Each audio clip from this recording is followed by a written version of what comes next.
Hello friends मु सिद्धार्थ आपण मानक स्वागत करुच्ची मो बही मो कथा यूट्यूब चैनल को। आज जो आम बहीटी विषय रे कथा बा से बहीटीर नाम हेउची मनोज दासकर कथा ओ कहानी।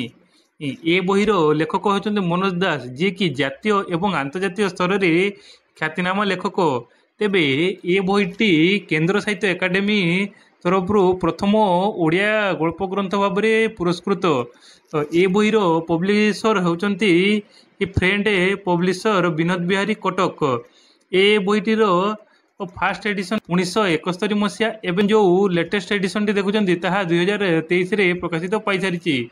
तेबे ए बही रे मोट 54टी विषय रही जहाँकि लेखकों किछि कथा एवं किछि कहानी उपरे आधारित। मोटामोटी देखा गले ए बही रे समस्त कथा एवं कहानी गुड़िक आपण मानक बांधि रखी देखा गले ए बही रे लिखा जाइतिबा समस्त विषय गुड़िक आपण माने आपण मानकर नीतिदिन जीवन में घटुवा घटना गुड़िक सहित रिलेट करें।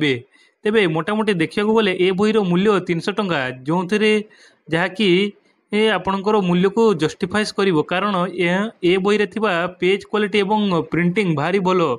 तो मोटामोटी कहवाक गले आपण माने आपणकर व्यस्तबहुल जीवन में किछि समय काढ़िकी ए बही रे थिबा कथा एवं कहानी को पढ़ंतु देखिए आपन को भल लगे कारण ए बही रे थिबा कथा कहानी किछि आपन को हंसई पारे तो किछि आपन को मन रे टिके दुख दे पारे। तेबे मोटामोटी देखा गले बही रे थिबा समस्त कहानी एवं कथा गुड़िक भारी सुंदर भाव में वर्णित रही। आज पई एतिकी कथा तो देखाबा पुणी गोटे नुआ वीडियो रे नुआ बही सह नुआ कथा। तेबे जदि आपण माने चैनल रे नुआ करी आछिसंती तेबे चैनल टी को लाइक शेयर एवं सब्सक्राइब कर दियंतु। एभलिया बही मानकर रिव्यू ओडिया रे पाइबा पई। रहुची।